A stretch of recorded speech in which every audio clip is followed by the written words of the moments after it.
Thanks for having me. Can you start by telling us who you are and what you do? I'm Kassandra Perch. I'm a developer advocate by trade. I do a lot of NodeBots work. I've written 3 books on NodeBots, or two in a chapter. Yeah, I do a lot of work in the open source area around hardware and JavaScript. And so you gave a talk on serverless on the second day. Can you tell us a little bit about your talk? Yeah, so my talk is about what serverless is, but I think more importantly, it's to talk about what serverless isn't. I think web developers in general tend to get this new and shiny syndrome with new technologies, and then everything's a nail, and this new technology is a hammer.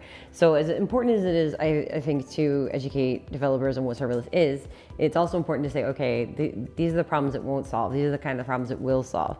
Kind of talking in high concept general terms and saying this is how you can use this technology, because any developer can Google what serverless is on a very basic level, and you'll get a ton of pitches on it fixes everything. But I think it's good at conferences like this to really kind of dig deep into things that are harder to Google. Like, my business application is X, Y, and Z. Is serverless going to be good for me? It's I think it's good to hit on the talks like that, like when to use it or when to maybe not.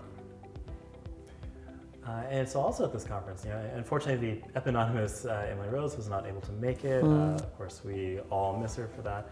But you stepped up and filled in as MC, and I understand this is your first time MCing, correct? That is correct. So what was that experience like for you? It was actually fairly normal. I don't mind being on stage, and I do a lot of self banter in my talks. So when I do an IoT talk, something inevitably fails. And so I have to deal with a stubborn robot or a thing that's just not working. And I'll talk to myself, and I'll talk to the audience and kind of patter that way. And so I guess it kind of just naturally flowed into doing emceeing, because it's sometimes you have to solve, sometimes you have to banter with the speakers, sometimes you have to, and you really still have to kind of energize the crowd and still keep them awake, especially right after lunch or at the very beginning of day 3, as you noticed. So yeah, that's about it.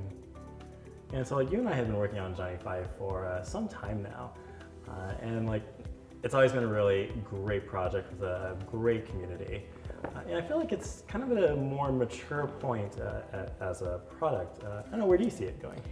I really do see JohnnyFive as an educational tool. I do think maybe it could be used for industrial IoT at some point, but honestly, I don't think that was the goal. I think a lot of us in the project, especially Rick, kind of built it to see if we could, and then we want to spread the education. There are a lot of ways that JavaScript is moving into the industrial IoT space with engines like JavaScript powering Samsung devices, lots of ways that are already moving into industrial. And so I think because JohnnyFive started with such an educational focus, I think it'll stay there. If it moves into industrial, that's great, but I don't see that as the intended audience. So JohnnyFive, of course, is an open source project like many others, but I think unlike a lot of them, it has a very unique community. What do you think the biggest thing JohnnyFive has to teach other open source projects about community? To definitely encourage every member of the community. Rick and Raquel, when they started doing the workshops, we're definitely encouraging everyone. Come to the workshop. Doesn't matter if you're new to JavaScript, doesn't matter if you have never played with hardware before. Please show up, try it, and if you're interested, build something. Tell us what's going right, what's going wrong. Build an example, and then as time went on, oh look, you're building robots, now build a library. I apparently ended up encouraging the person who wrote a good chunk of the animation library, DTEX, Donovan Buck. He came to NodeBots Day in I think 2014 or 15, and he just started playing around with hardware, and then a couple of years later he's building the movement library and hexapods, and he's doing all this. He built an inverse kinematic engine in JavaScript for this robot, and I'm I think that's really it, is just encourage everyone to try it, and encourage, and once they've tried it, encourage them to build something, and then to bring something back to the group, oh, you built this really cool thing, I think this would be a great example for the docs, stick it in there. And then once they've done that pull request, they're oh, I think I can, okay, if I pull request the docs, now I can pull request a module or a library or something. It's really interesting. All right, thank you so much for joining us, Cass. Thank you, yeah.